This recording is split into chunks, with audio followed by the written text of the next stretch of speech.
Let's get started. Okay, webinar has begun. Everyone should be joining now. All right, yeah, numbers are counting up very fast. Hello, everyone. Welcome to the Carv webinar. Hope you're all having a good evening, morning, or afternoon, wherever you're calling from. I wonder how many mornings we've got, or early mornings, as early as it is for us.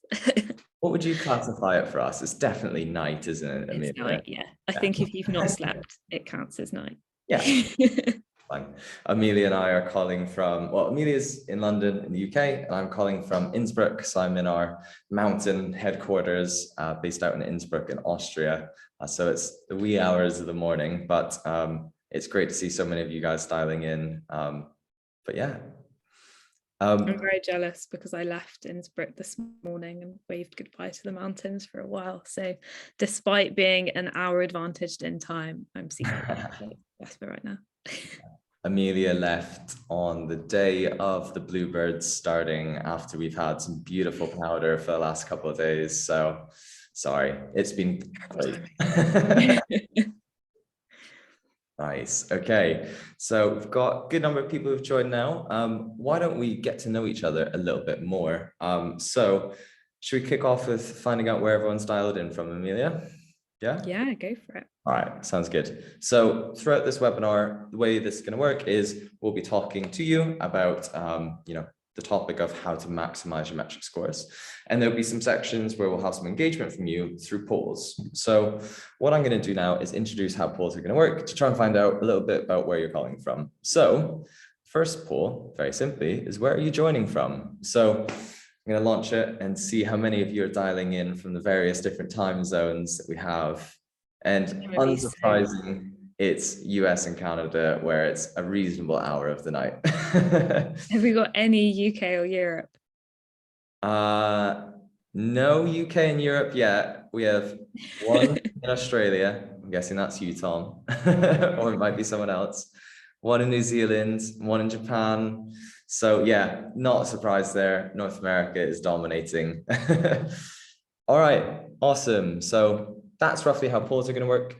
We'll be using those a few times throughout. And I'm going to ask one more question, and then Amelia and I will do some introductions. So the whole idea of this is that we will be going through talking about metrics and how to improve your overall score, which is ski IQ. And as anyone who's been skiing with Carv yet will know, you get an ability level. So I personally am trying very, very hard to work towards that Grim Ripper level, but I'm just a few points off still. But that's my ambition for the season. But yeah, I think it'll probably be quite a long slog to get there. What I want to find out from you, though, is what the ability level is of people joining us in the call, because I know we've got a great representation of people all across the spectrum, and I'd love to find out a bit about what you're interested in learning of the different ability levels. So I'm going to launch this next poll and let us know what ability level you have. No shame if you need to go and check your Carv app and see which level you're at. It's the section at the top. It should say your name and then what level you are, whether it be Green Guru, Carv Cadet, whatever. All right, interestingly, we're skewing towards the Carv Connoisseur being the highest at the minute. So that's about a quarter of everyone on the call. Okay, we're normalizing. Yeah, okay, good number in the Green Guru and Smooth Operator as well. Parallel Perfector, Carv Cadet, Carv Connoisseur. Carv Connoisseur last week. Oh, did you? Yeah. You kept that quiet, well done. Did you share it to Instagram is the question, Amelia? I actually didn't. That's terrible, isn't it? I should have. Nice. All right. Well, we have a winner. Carv Connoisseur out in front, followed by Mountain Master, and then tied for third is Parallel Perfector and Carv Cadet. So yeah, really good to see the ability level. It just helps us to understand a little bit about what we're going to talk about, but we will tailor it to all levels, of course. So why don't we introduce ourselves, Amelia? Would you like to go first? Yeah, sure. So I'm Amelia. I am social media manager and community manager at Carv. So if you're part of the skiers community on Facebook, I'm the one often typing replies to your questions and discussing things in the comments with you. But hopefully a face to the name is more helpful. And when I share little bits of my own personal experience on there, it doesn't just come from a faceless Carv person, it comes from me. Nice. And then I'm Jasper, so I'm a product manager here at Carv. So I look after everything that you see in the app, basically. So we work with the data science team and the developers and designers and top coaches like Tom, who we'll be speaking to at the end as well, to work out how we can deliver the best coaching interventions for you, how we can make real-time feedback even easier and more helpful for you, and making sure that we're basically developing the best product possible. So we're releasing almost monthly now, I think maybe slightly more often than that, with lots and lots of great new features.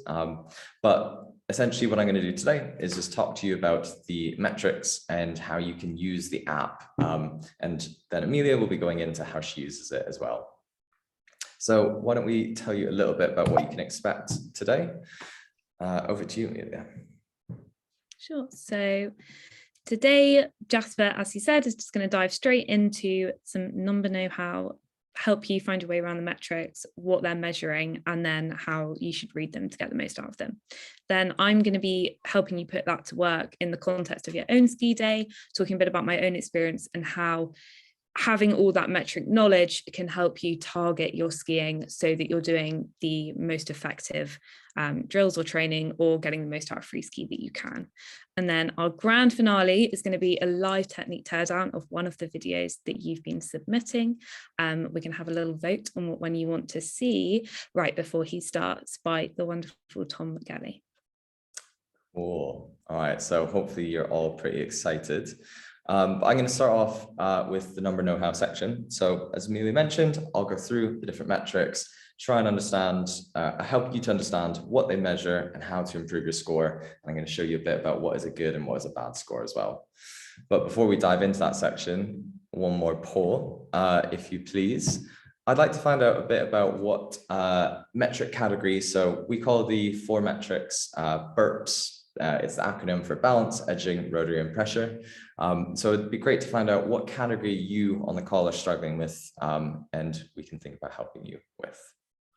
All right, edging is in front, which is very exciting. Hopefully that means that you are all very interested in one of the videos that we've got coming up. I won't spoil the surprise, but Tom's got a pretty cool edging video. So results are in almost all the way to the top. Looks like edging is the number 1 pain point that you are all struggling with, and that's really interesting to find out. Tom's going to put together a great technique teardown if that's what you're interested in seeing, but I'll try and give you a little bit of a summary of what you can focus on to try and improve your edging scores as well. All right, thank you very much, everyone. Cool, let's get into it then. So start off with, let's talk a little bit about the Carv sensors themselves, these sensor-packed, techie little things that go inside your boots. So when it comes to understanding how Carv works, we get a huge amount of data from these. So I'm going to go into the 3 categories very briefly, and then we'll get into the metrics. So first of all, it's quite a common misunderstanding that a lot of the sensors are in this. This is purely really your battery pack and things like that. All of the sensor data comes from these inserts here. So they measure orientation in 3 dimensions. So pitch, like this, yaw, which is something I'll talk about later, which is like the rotation of your ski, I guess, and roll. So that's similar to like edge angle and things like that. Then each of those have 36 pressure sensors all over the footbed that measure your plantar pressure. So that's where the pressure is distributed throughout your foot. And we then work out the center of pressure, and then we look at how that moves around. We then also use your phone's GPS to understand things about speed and distance and elevation and things like that as well. So that's a little bit about the basis of the sensor data that we're getting. Now, from that data, it then gets turned into metrics that are there for you to understand. So I'll go into each of the 4 categories and the sub-metrics that sit below those today. But what those metrics ladder up to is an overall ski IQ score. So the whole objective of the session is let's go through the metrics, explain what they do, and we're going to talk a bit about how you can help improve your ski IQ score. So let's start off with the metrics, what they mean and how to improve. So to do this section, I'm going to use something that will hopefully make the graphs and charts and data seem a bit more human and fun. And I'll be comparing myself in some of my first runs with Carv against Thomas Renaud, who is the top of the leaderboard this season and has the highest ever ski IQ recorded with us. So you'll get an idea of what a very good score looks like and a very mediocre score looks like that I'm getting as well. So let's start off with balance. So I'm going to go through each of the metrics that sit within these very quickly, and then I'll talk about the graphs and what good and bad looks like. So for balance, start of turn, balance is the first part. This looks at how that center of pressure that we talked about on the footbed moves forward in a smooth motion at the start of the turn. Now that's important because that's going to use the front of the ski to initiate your turn and start you. Then after the start of the turn is finished, it's all about moving backwards in a gradual, progressive way towards the end of the turn. So that's looking at how that center of pressure moves back. Then there's topple as well. Topple is a bit of a newer concept and something you might not have heard before, but there's some great videos in the app. Amelia will be talking about it a little bit in her section as well. But I do recommend going and looking at those videos for topple in the app. But essentially what that looks at is how you're moving down the hill and how your pressure moves laterally. So to help you understand a little bit about that, let's break the turn into some phases here. So when we look at the turn, we've got this section here, which is, end of your last turn, start of your next. So that's where you need to be moving forward, and you're going to move forward there, and that's going to initiate the turn by causing the tip to dig in. That's going to allow you to turn. And it's at this point where you're going to start moving your weight backwards as you finish a turn so that you can dig the end of the ski in and use the ski shape to help you turn nicely around the corner. Now, when it gets to this transition phase, this is where you want to think about topple. So you might hear people say the fall line. That's essentially basically if you were to roll a snowball down the hill, it's where it's going to roll. It's downhill. So at this point here, you want to start thinking about shifting your weight laterally, diagonally down over the skis. And that's going to allow you to get more weight on your edge early on. And we'll get on to how that's important for edging in a second. So that's a little bit about the different phases of the turn and the metrics there. But when we look at the difference between Thomas and myself, hopefully it becomes a little bit more apparent what's going on. So when you look at Thomas's here, you can see that he gets forward. So this is how much he's moving forward, nice and early in the turn. And then it's a nice gradual moving backwards motion there. Unlike me, who goes forward and backwards and forwards and backwards and forwards and backwards. And it's very subtle movements, I guess, but that's what the Carv sensors are picking up. It's that sort of juddery, not quite in control of your movement. So to score really high for this, you want to move smoothly forward early on in the turn at the start, then moving smoothly backwards and avoiding moving backwards many times in the turn. So that's a little bit about balance. Moving on to edging. So edge similarity is, I guess, as simple as how similar the edge angle is of each ski throughout the whole turn. So what I was doing early on when I was skiing with Carv was I would only think about it when I'm in the middle of the turn, and I'd have a bit of an A-frame and I'd think about moving my inside knee down to then correct it. And that was causing me to get a low edge similarity score because it wasn't the same through the whole turn. It was the same through parts, but it wasn't the same through the whole turn. So that's going to get a lower score because we look at the percentage through the whole turn of how similar they are. Then with edge angle, it's as simple as the angle of your outside ski, essentially. It's not relative to the slope, like some people might believe. So it's just looking at how on edge that's outside ski is to understand a little bit about the angle there.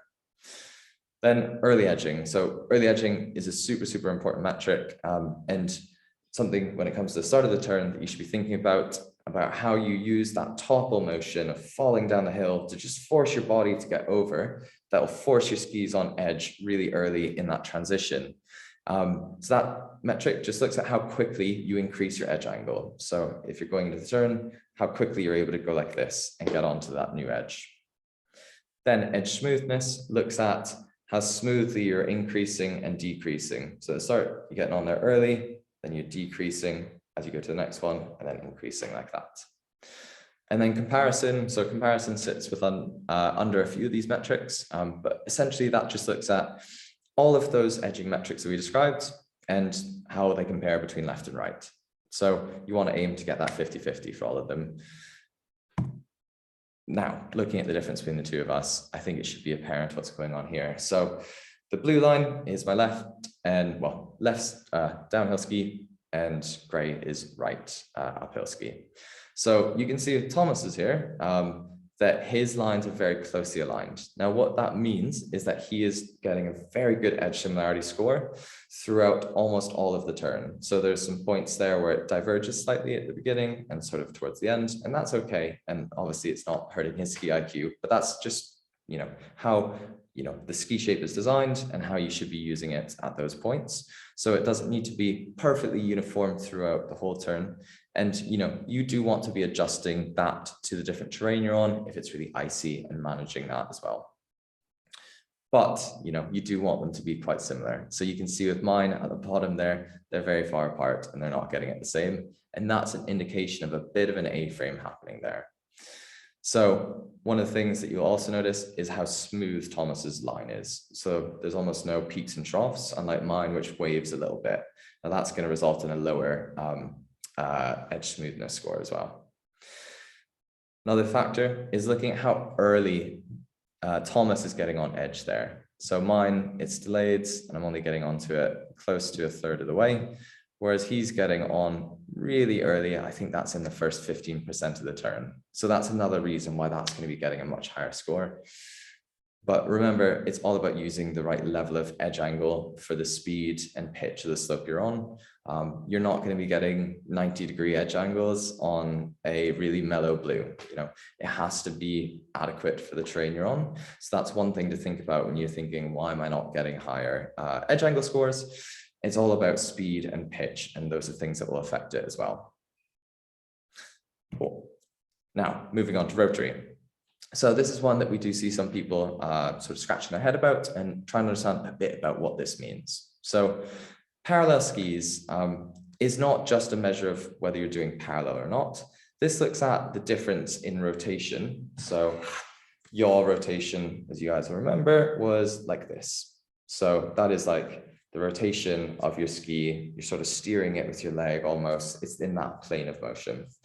So that looks at the difference in rotation between the skis throughout the whole turn. So what you might see is people who are going from snowplow to parallel, for instance, they'll start their turn in snowplow and then they'll step. And that's going to then allow them to transition. Now that's a really good transition from snowplow to parallel, but that's going to score low because throughout the turn, the rotation relative to each other changes. You'll also see this at higher levels where if you have an A-frame, you'll be getting different pressure on your different skis, which is causing them to then flex in different ways, which is then causing your skis to diverge. So even if you're at the really high levels, you can still get slightly lower scores here if you have a presence of an A-frame and things like that. Then when it comes to turn shape, it's looking at how smooth that rotation is through the whole turn. So what you don't want is a skidded parallel, which you might hear people talking about, where they get to the turn and they whip their skis around. You want to be using the ski shape to really just carry you around like you're on this mechanically driven thing, like you're riding a railroad essentially. So that is something that looks at the rotation through the whole turn. Okay, now let's look at some examples here. So slightly different graphs this time, but this is looking at a whole bunch of turns that myself and Thomas made. So you can see Thomas is here on the right. This is a summary of a bunch of turns that he made, and you should look at how smooth that change is. Whereas mine, it accelerates and decelerates on an arc. So what this metric is looking for, looking at S-shaped turns is what we call it, is looking for a nice even rotation throughout the whole, not a quick, slow, quick, slow, quick, slow. So that's why you see those peaks and troughs in mine and why you see the speed changing. And that's why Thomas is able to get those higher scores, because he is using the ski shape to properly get him around the corner and use a nice uniform turn. So that's rotary there. And the next one is pressure. So super, super fundamental, important skill at all levels is outside ski pressure. So what this metric measures is the difference between your pressure of your outside and inside ski throughout your turn. So you might see this as being quite a high target that you have in your metric summaries. Now, great skiers get between 60 to 80%. So don't feel completely put off if you're not getting 100 here. You know, it could be that you are not getting on your outside ski early enough. So you are putting a lot of weight in your outside ski, but you're not unweighting the inside early in the turn. So that's something to think about when you're thinking about reasons for why these metrics might be scoring low and you think, well, I am doing that. Really assess where in the turn you're doing these things, because that will have a big impact on it as well. Make sure that early on you're getting on that edge, you're using the outside ski, and you're not putting your weight on the inside.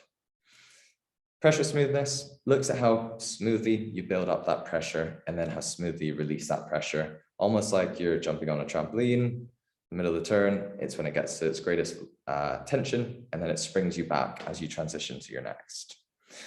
Then for turn comparison pressure, same as before, it looks at all the pressure metrics and how even they are between your left and right turns. So this is something that can be very easily influenced by the pitch of the slope. You know, if it's an adverse camber, you're going to be getting higher scores on one side than the other, and that's to be expected. So good to look at this across quite a range of runs. So when we look at Thomas's here, when you look at pressure between a good and a bad skier, or not a bad skier, but someone who's still progressing, it is night and day. With Thomas's here, you can see how smoothly he's applying that pressure and how smoothly he's releasing it. And looking at that light gray line that's at the bottom, you can see how little pressure he has on his inside ski. Whereas when you look at mine below, it's peaks and troughs, peaks and troughs. It looks like a mountain range, basically. Now that's going to get a lower score. You've got a lower pressure smoothness, and you're not getting as much pressure on the outside ski. So those are the metrics that I wanted to take you through. That's my section over. Amelia's going to go on to how you actually put this into practice and thinking about this in the context of a day. But what I'd like to leave you with is a bit of an explanation about the targets, because these are such an important part of your progression and knowing how to improve. So when you look at each metric, you'll see these green bars, and these are your personalized target zones. So they're set for you based on your last ski day and looking at the top 5 runs that you made that day. We then look at your level for those 5 runs, and we understand based on an average of all of our users at the different ability levels, what you should be getting. Now that allows us to then give you a target that is realistic for you and helps you understand where you are doing well. So for instance, in this example, edge angle is good. You're quite in your target, so that's fine. You don't need to worry about that. But edge smoothness here is outside of your target. So that might be something you should think about working on. You can then look at the metric detail screen and you can see a little bit more about each metric and then how that compares at the different levels. So you can see your score for your 5 runs from the last day, your target, and then what the different levels are for expert, advanced, intermediate, and beginner. So if you're ever struggling with what to work on, go back, look through your metrics, find the ones that are outside your personalized target zones and use that as something to focus on.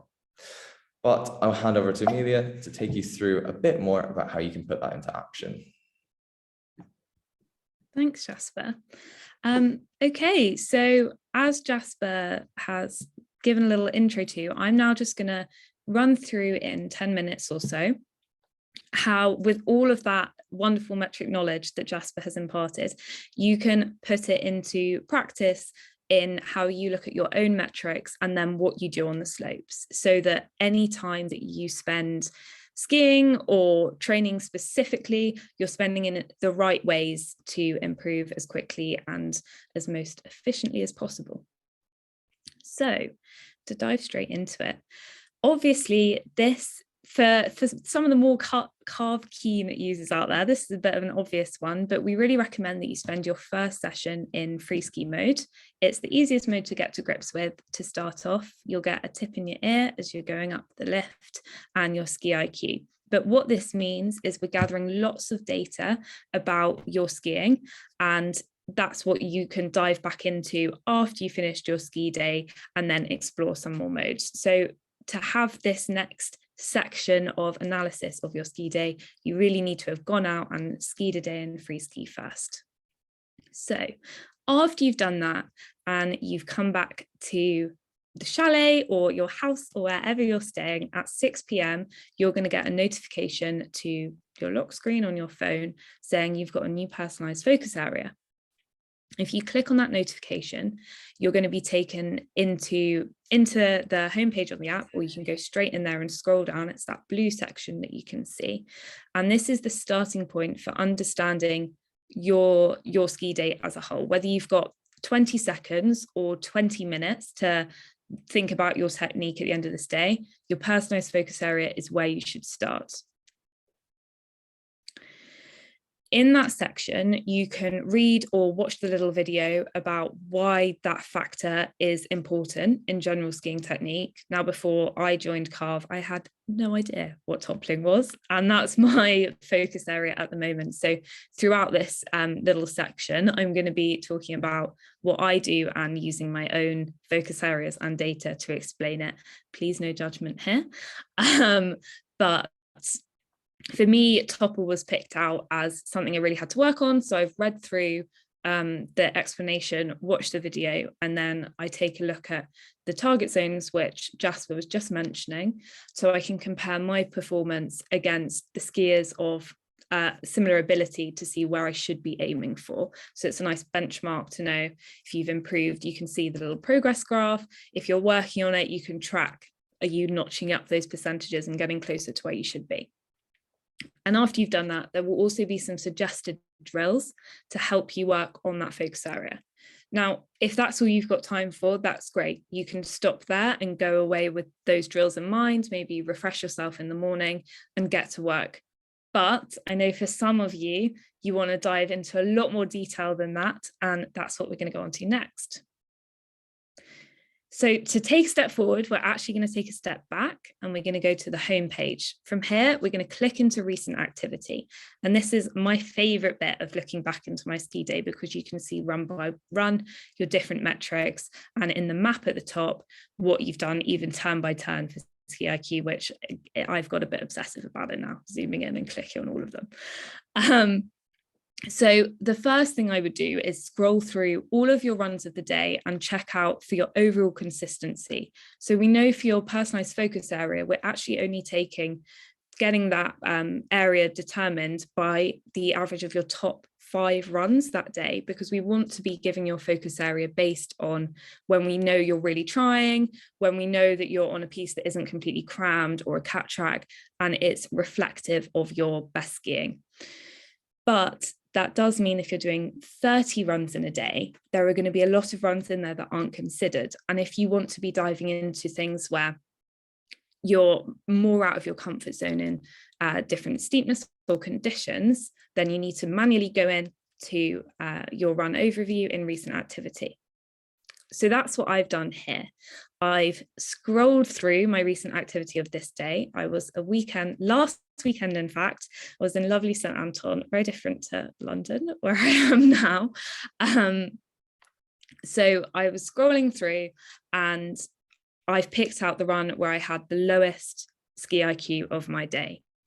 And you can see, so I got 103 for that run, and balance and pressure were 2 of my really weak areas. So I've clicked into balance, and on the screen on the far right, you can see start of turn was really quite poor there. And that makes sense in my brain, because alongside topple, one of my focus areas after that day was start of turn. So I got 2 focus areas, one was topple, one was start of turn. But what you don't get from your focus area is an idea of how that interacts with other metrics. And when I'm in this run, I can see that, okay, my balance was low, but so was my pressure. When I click into my pressure score, you can see in that analysis graph on the far left that my pressure is still quite strong at the start of my turn on my inside ski. And it's not releasing quickly there, and it's not quite very even throughout the turn either.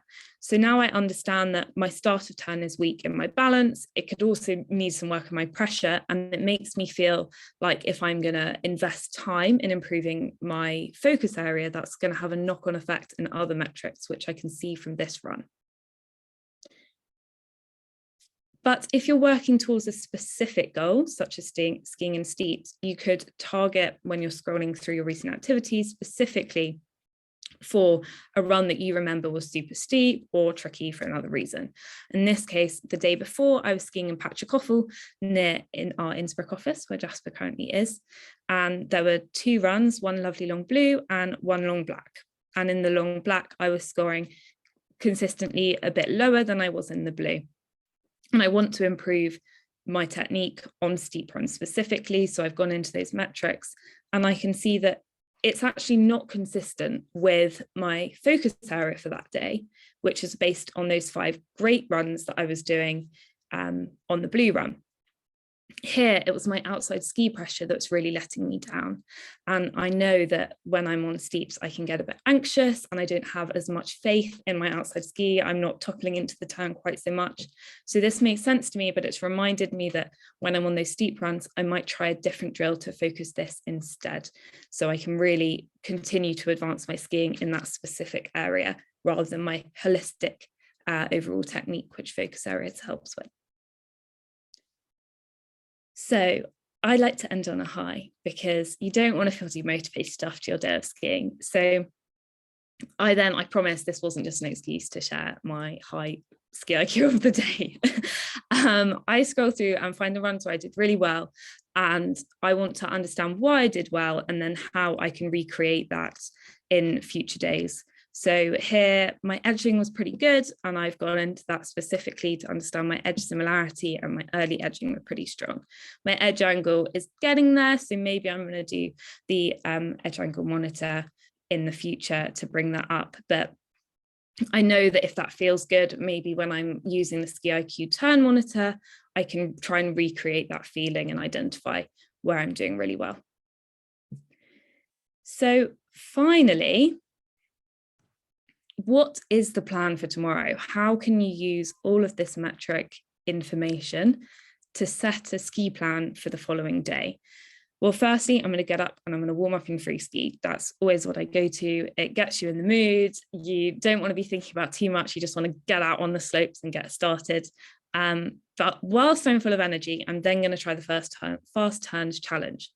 It's a really fun warm up, and I've picked that one because for me, it targets my start of turn focus area. It was the one that was suggested to me off the bat. So if I'd stopped then and gone ahead with it, it would still be a great move.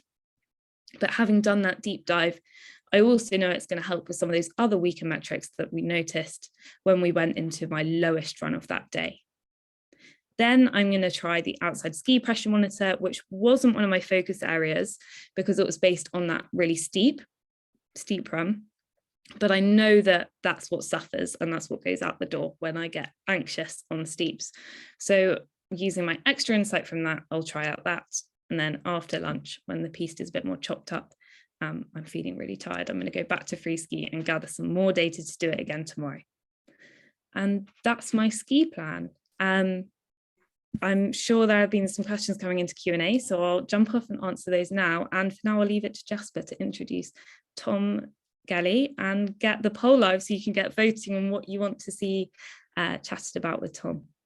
Yeah, there we go. Thank you so much, Amelia. Cool. Right. I am super excited about this section. Tom Gellie is an absolute legend, and it's such a pleasure to work with such amazing talent like himself. And it's amazing to see this analysis. And thank you everyone that submitted your videos. There's a huge number of them that we sifted through. So thank you everyone. We obviously don't have time to go through them all.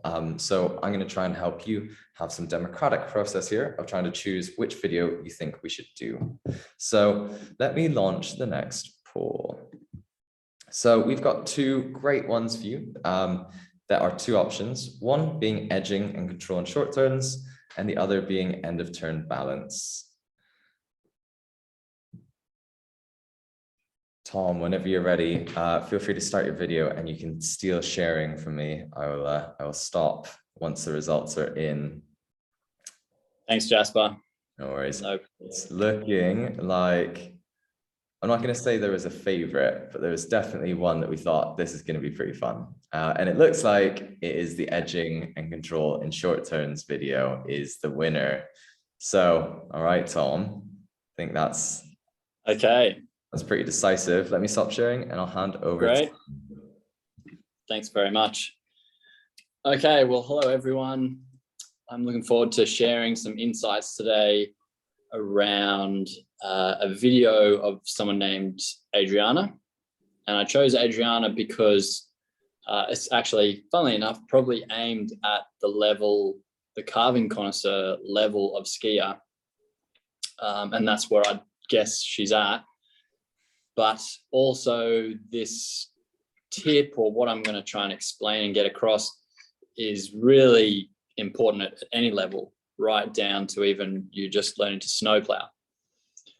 So the goal of this technique, teardown, although I've chosen short turns, at the end of it, I would hope you would be able to go out and practice a different movement pattern that would result in greater edge grip.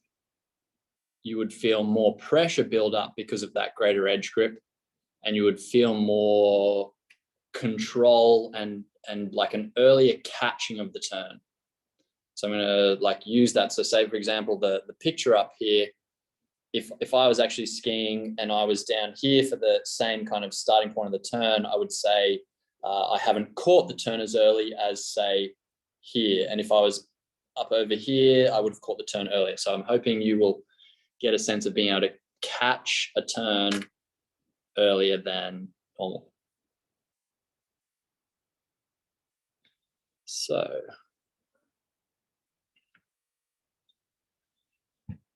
I'm focusing on edging as a skill. And I said this to some clients. I coach a bunch of people online.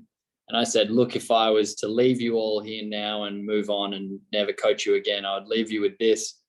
And that is that to work on your edging. I think most skiers don't know how to edge that well and could always improve their edging more than probably any other skill.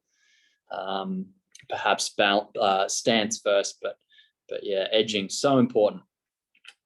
So we'll start out with looking at just some of the metrics from Adriana. And I've got some little magnifying glasses there showing that some of the weaker areas, put edge angle aside, because in a short turn, you're probably nearly always going to have a lower average edge angle, but see what the weakest area showing up is edge smoothness. And in the balance area, it's topple. And it was great having Jasper explain some of those before, but just as a reminder, edge smoothness, how smoothly you increase and decrease edge angle with your skis. Okay, seems simple, but I really don't see this very often in most skiers, particularly what I've highlighted there, the word increase. That part there is really important. Now, the topple part, one way you could think about that is crossing over your skis and committing to the inside of the new turn. And Amelia was saying that, like really committing to the turn and falling down the hill, that sensation. So these two areas in Adriana's skiing probably could do with working on, and that's going to be the focus today. So let's have a look at her skiing first so you get an idea of who we're looking at.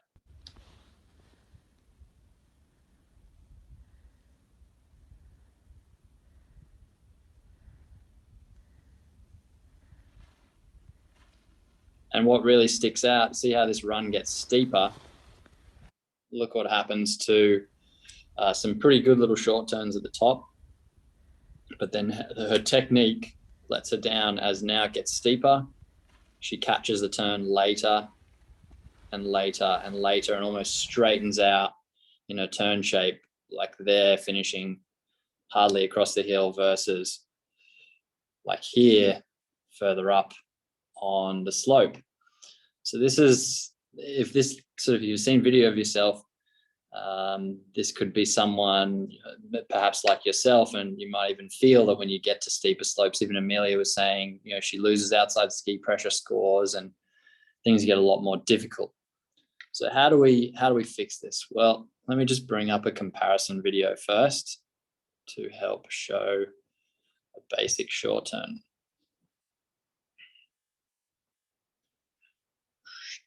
So it's a very different posture and shape in my body when we compare my skiing to Adriana's at this point in the turn. So you'll probably notice if you've watched enough skiing, like this angulated type look in many good skiers. And then we see like a little bit of an angle here, but really it's pretty straight. It's almost like a straight line into the turn. Now I'd like to discuss some ideas on like why a pretty competent skier, Adriana, might like choose or put herself in this position, and see if we can help fix someone like her and perhaps you. So I'm going to look at that part of the turn, and then just before we get into it further, this part of the turn. If I draw some lines in, this might also help some things. But I'm gonna play with, I can exaggerate things here. I'm gonna draw that line that way, and I'm gonna draw the upper body this way. I'm gonna draw this line this way. So the hip joint, this point across here, well, actually, let's go this way. I would almost draw it like the hip joint is going out with Adriana, and it's going in with myself. And my upper body is kind of going out. Adriana's is going in. I'm going to turn off this video for a second and just show you live what, a little bit more detail around this. So if that's down the slope, down there, I can maybe feel like I'm moving down the slope if I only commit my upper body to going down the slope, okay? And at an end of a short turn or end of a turn, it looks like the upper body is getting ready to commit. I feel like Adriana is a little bit committing her upper body weight, a little bit like she can keep her hips out here to sort of be safe and not really get inside the turn. She may feel like she is because her upper body is leaned and the weight is over here, but really it hasn't translated to tipping the skis and the hips and the legs over to create a platform. And so whenever, if you start just standing here and you stand up and try this, when you go to start a turn, yes, you want your upper body forward and ready for the turn. There's a real feeling of letting go around your hips that you need to sense, that will allow you like to topple in. So the topple is not up here, because often people don't realize their body is semi trying to protect them. They'll push the hip, like I drew that arrow on Adriana, they'll push the hip out.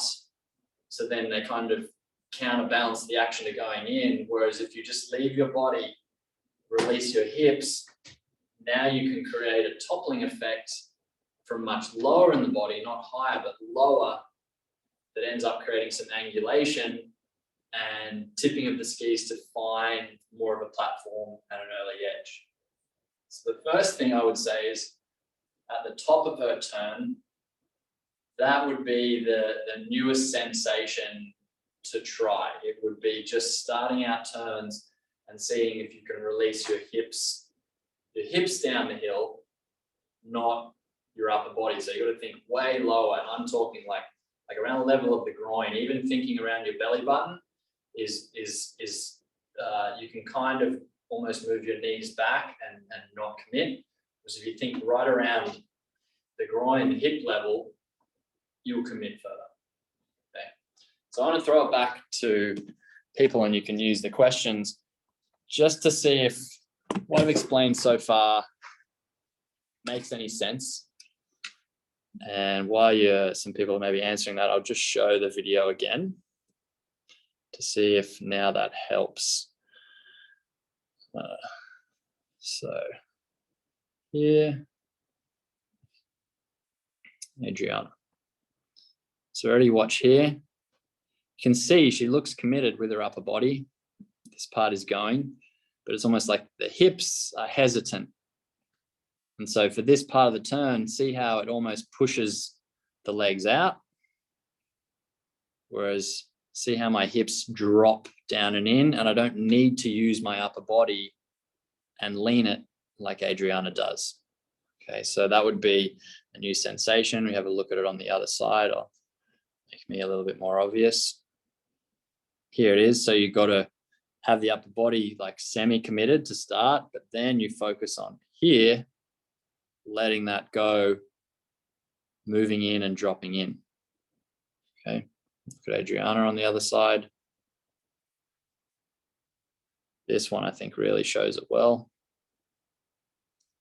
See, it's like she's twisting and turning, but she's not really releasing or letting her hips drop to the inside. And then so we looked at her metrics, and I pointed out that edge smoothness, which Carv is picking up how gradually or how smoothly you increase edge angle. So we go here and we go, okay, increasing, increasing, increasing, increasing, increasing, like the numbers are going up, increasing, increasing, increasing, increasing, stops, decreases. Okay, if we have a look here, about the same edge angle, edge angle. It's maybe going a little bit further, stays exactly the same here, and see how, back to the point I made about catching the turn, it's not being caught. See how she's almost going to disappear out of view. Whereas catching the turn, because I've got enough edge angle and I am dropping my hips down so they end up being able to apply pressure out here, catch the turn, and I'm coming across the hill like this, whereas Adriana is drifting more and more down the hill. Okay, so Jasper, is there any? Yeah, Tom, there's a Yeah. question that just came through. You might have answered it, but we get to elaborate on it. And it's about how you create that angulation and what you're doing with your hips, and I guess what people should be aiming for. So Stefan has asked, are you throwing the hips downhill or in the direction of the turn as you're going? No, I guess for one, I'm not throwing them. I wouldn't use that word. I think I've used the word a few times, like releasing or relaxing the muscles, because that's one thing that will happen when you're scared. You will tense things and you won't let them go. And so you need to relax the muscles around the hip joint to allow the hips to move sideways. So, and it's perhaps better to not even think down the hill. Think about wherever your skis are. So if your skis are here, think literally perpendicular to them. So if you finish with your turn, I don't know, 40 degrees across the hill, and then you start, then you would be going this way with your hips. Because I'm not talking about forward start of the turn. That in comparison to other metrics is okay. This is the part that she is missing in the video. You see how I increase edge angle all through the start of the turn. She sort of doesn't, and the only way she's doing it, because she probably feels that she needs to increase edge angle. She's seen skiers. It's how you do it. Like I said, it feels safer to just lean your body like sitting in the chair here like that. But see, I'm still just sitting in the chair, so my weight is down here. It's not actually moved to the inside of your turn. And yeah, so is he written back? Hopefully that we'll see if he wants to respond, if that clarifies anything. I'll give him a second to respond. Hopefully it has. There was another one in the meantime, actually. Yeah. Stuart, about how it relates and what you described there to that forward start of turn movement and that forward lean at the beginning of the turn. Yeah, I just think sometimes people ask too many questions like this. Like I would just really try and separate things. And if this is new information, don't try and tack it on and take your brain elsewhere, because you'll get distracted from this and then you'll be thinking about forward part of the turn. I've deliberately not talked about that at all. It is just lateral. Lateral is the piece that is missing here, and I see it in a lot of skiers. And I think actually the poll said, what are people's lowest metrics? It was in this group. It's edging. Yeah. So it's kind of good we're focused here. And I should say that I was going to say one point on Amelia's section. I've seen it. People get given a new tip or pointer to try out. So say it's this, and you go out and you do the run, and then you get your phone out and you look if it's changed the data. And like maybe edging's gone up, but then the balance score is like gone down. People then just keep chasing that. So the next weakest one, instead of, right, you've had a breakthrough, other things are always going to suffer. Stick with it for a week and actually do 5 or 6 runs where you don't look at your phone, actually turn Carv off for a bit and give yourself time to just feel what's going on.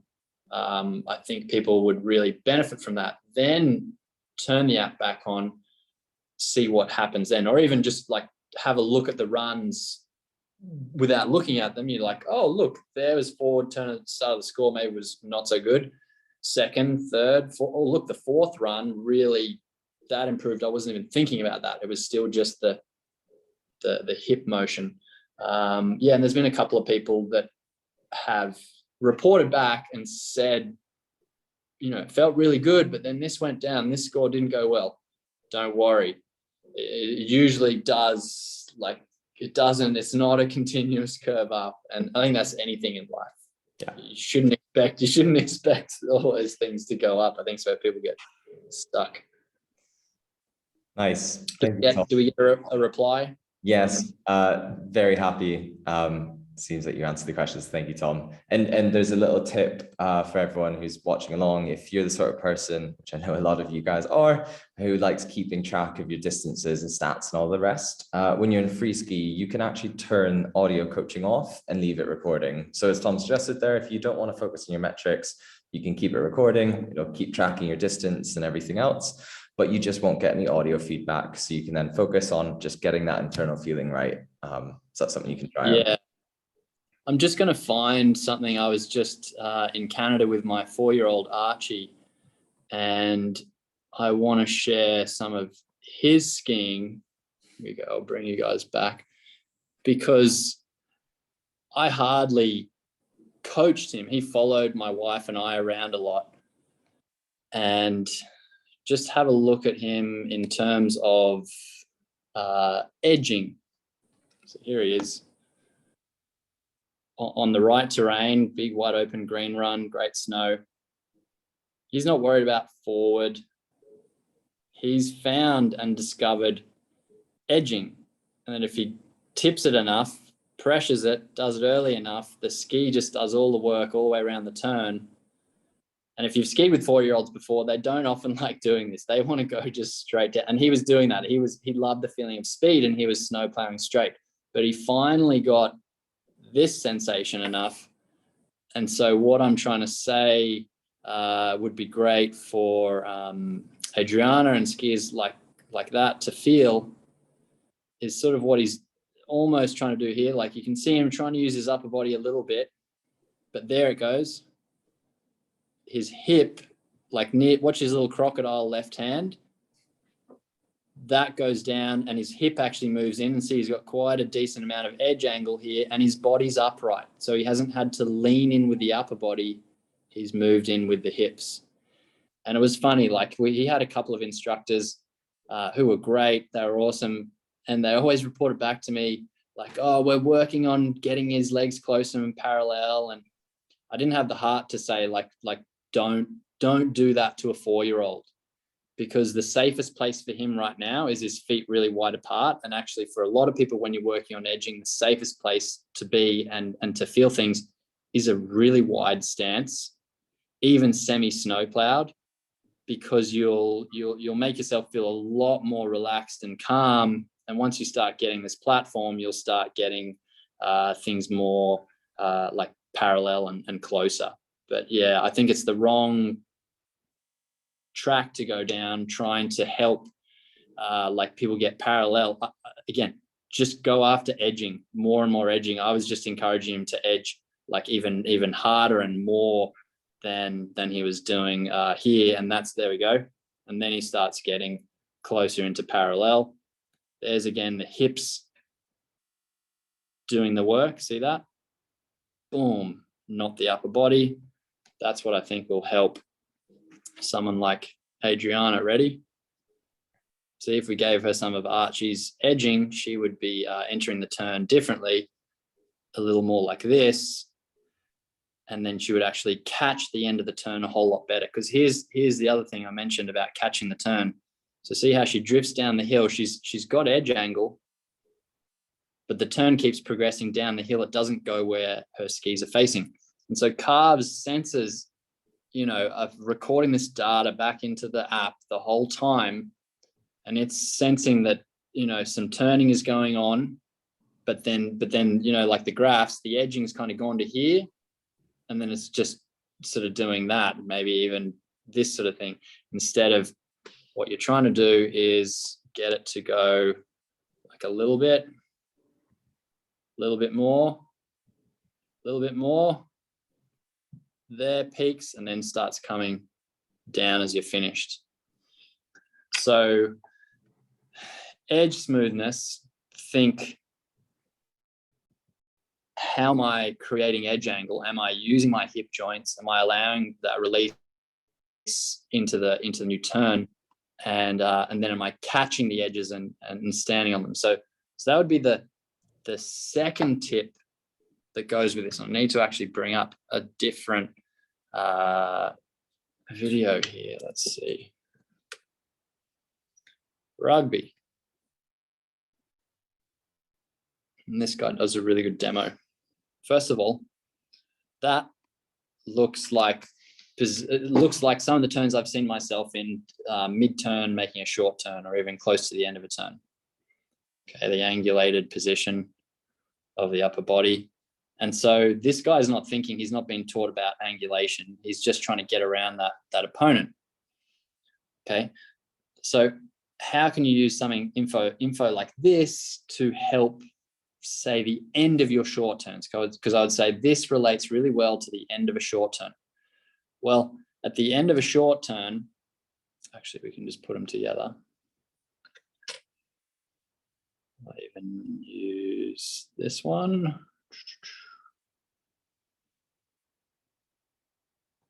There. At the end of a short turn, you can tell yourself that the position you're trying to put yourself in is like you are trying to make a side step diagonally back up the hill. Because so there's where my edges I really need them to bite, because there's the fall line. I've got my skis like 45 degrees across the hill. I'm not trying to control my speed on this one, by the way. I'm trying to really push it. If I was trying to control my speed, my skis would be not just here, they'd be here. Okay, but they're here at this moment. So the thought in my head could be, okay, Tom, imagine you are trying to sidestep around someone here. So I have to I can't go forwards. I have to kind of go sideways and almost, and like to the point about the hip angulation, perpendicular to wherever my skis are. Perpendicular to wherever my skis are. And this guy, to get around his opponent, that foot has to hold on the ground. If it slips out, he'll just fall here. That guy will smash him and absolutely, annihilate him, tackle him. So I need my ski. If you're thinking about trying to jump this way, you will automatically try and make your ski bite harder and grip. And then you get, boom, pushed in that direction.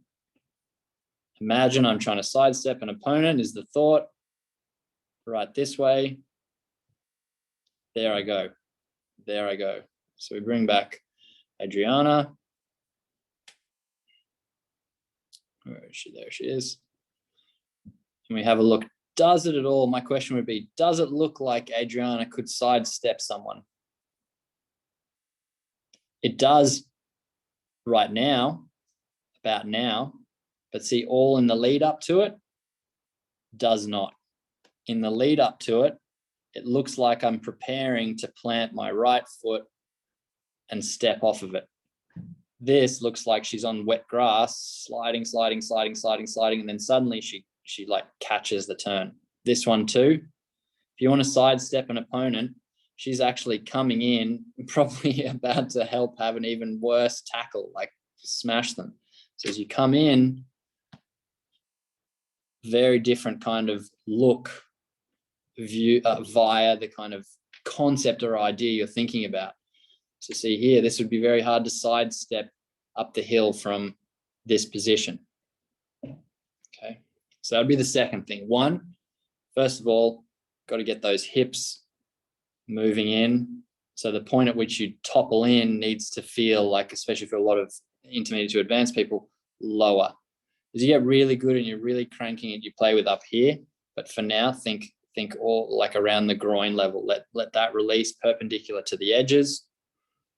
Keep going perpendicular to the edges. At the end of the turn, to help yourself stop and really plan a solid platform, imagine you're trying to rugby sidestep around someone, which means you're trying to sidestep almost back up into this space on the hill, which is very different because most people at the end of this turn, they think, oh, I should be focusing on getting forward and getting to the next turn. Well, first, just stop all the momentum going this way so you get rebalanced for a moment. Then you can go into the next turn. So Jasper, any questions people have got after So two? We've got, I guess, time for one more question, and then we'll have to wrap up. But I guess this one's a good one, and it's about, are there any, well, I guess it's a twofold question. Are there any dry land exercises and any on snow exercises people could do, or stretches or things that people can do to get this feeling? That'd be good to get an answer for. Yep. Yeah. So exercises, hockey stops. Hockey stops are really good, except thinking about adding the part about the rugby sidestep. So as you stop, just imagine where the position I stop in, I should be able to jump out of, instead of just stopping and being very passive.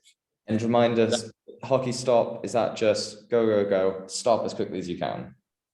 Yeah, exactly. Down the hill, turn your feet sideways, edge, and stop. So hockey stop, because how hockey players, ice hockey players stop like that. But the second part would be, from there, could you jump up the hill? That'll change your posture. You when you try it, it'll change things. So that would be one. An exercise called the crab walk is also a very good one for practicing this edging movement. And if you don't use your hips, you overuse your ankles and knees or your upper body, any of those other places, you won't be able to do it. If you want to, I'll just show you. It's easy to just show you.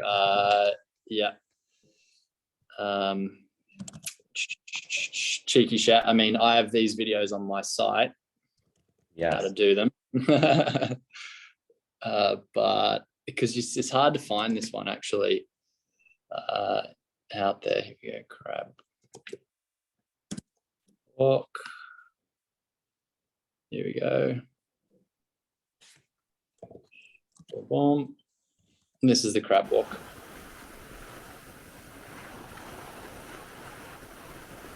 And so that one really, I think, shows the hips pretty well. But people, you'd be surprised. I give this to people, they can't do it. Not for like, you need to practice it a lot. It's quite tricky. But that would be an awesome one, because when you get that, you will feel some sensations in your short turns and even medium turns, steeper terrain, especially about creating a platform. Yeah. So those two. And then, do you know what, honestly, like the hip mobility thing, I don't even think, a lot of the time it's not stretching. A lot of the time your psychology, as soon as you think about fear or you think about moving from the wrong place, your body will lock up other joints. So if you're trying to move with your upper body, it'll grip all the muscles around your hips. So even if you've stretched them all morning in a 1-hour yoga class, if you're thinking about moving the wrong part of your body, that stretching is just good for the yoga mat, not your skiing.